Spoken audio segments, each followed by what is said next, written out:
What's going on, world? I'm Trayvon Miles. And I'm Jeff Harris. And this, of course, is the Delmarva Sports Insider. Coming up in just a bit on tonight's episode, Week 3 of the Maryland Supreme Summer League. And as the weather heats up outside, so does the action inside at the Worcester County Rec Center. We have the highlights.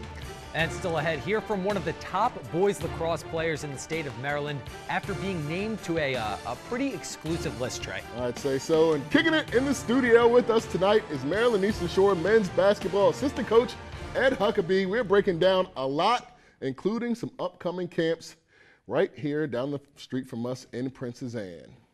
Welcome to the show, boys and girls. It's Delmarva Sports Insider, the show, only show on the shore, giving you comprehensive analysis of everything going on as far as sports goes here on Delmarva. Jeff, as usual, we got a lot to get to, but we will begin tonight right here in Salisbury. One final baseball game to get out the way, as the season kind of felt like it went on forever towards the end of the stretch of the playoffs, because some of our teams did really well. And the Bayside North and South got together for the 36th annual Bayside Senior All-Star Game at Arthur W. Purdue on last Sunday.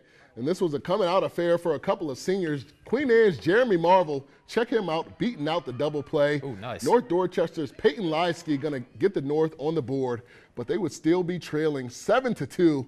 Come back for the South in the top of the fourth. Malik Johnson of Y-High with a big rip into center. That's going to score a run. The South builds up a 9-2 lead after 4 innings.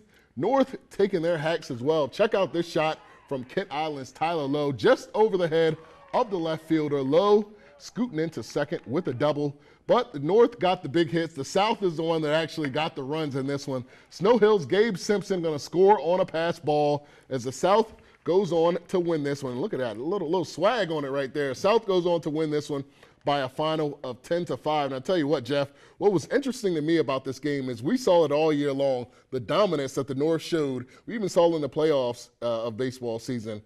Queen Anne's come down here and knock off teams like Parkside. And North Carolina come down here and always beat up on the South teams.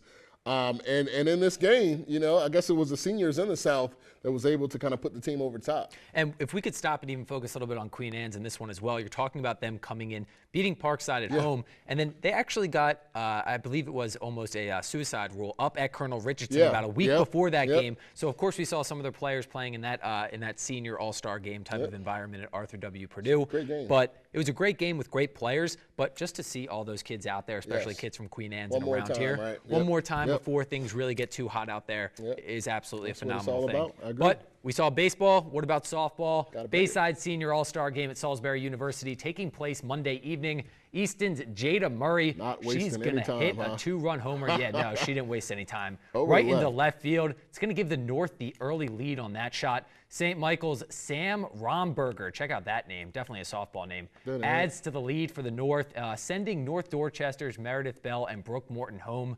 And then we're going to see Washington's Brooke Collier gets the South on the board finally with a ground ball past second base, allowing Parkside's Taylor Nichols to score. Nichols was named the most outstanding player for the South, by the way. And Caitlin Miles from Easton hits a home run of her own late in the game. She gets on the stat sheet with that one. Final in this one, Trey, North wins 7-2. And just like we saw in baseball, it's really nice to see some of these all-star games. They had gorgeous weather for it. And to get all these kids together, play some softball, not take it too seriously is a great way to end the season. Yeah, how about the ladies getting to play on that new field at Salisbury University? I talked to a couple of them, said that was the nicest field that they had ever played on. And think about all through your high school career, you're playing on nothing but some pretty rotten fields, you know what I mean, as far as high school goes. But to get those ladies in one more chance before some of them go off to college and before some of them go off to college and play softball, got the chance to be right down here at Salisbury University. You can't really beat that.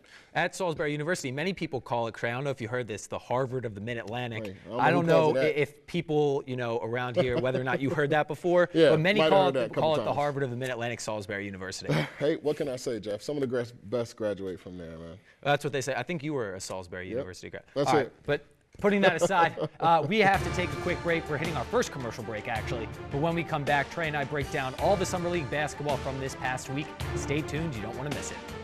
My name is Paige Flyer, and I'm the pitcher from Cambridge South Dorchester High School, and you're watching Delmarva Sports Insider.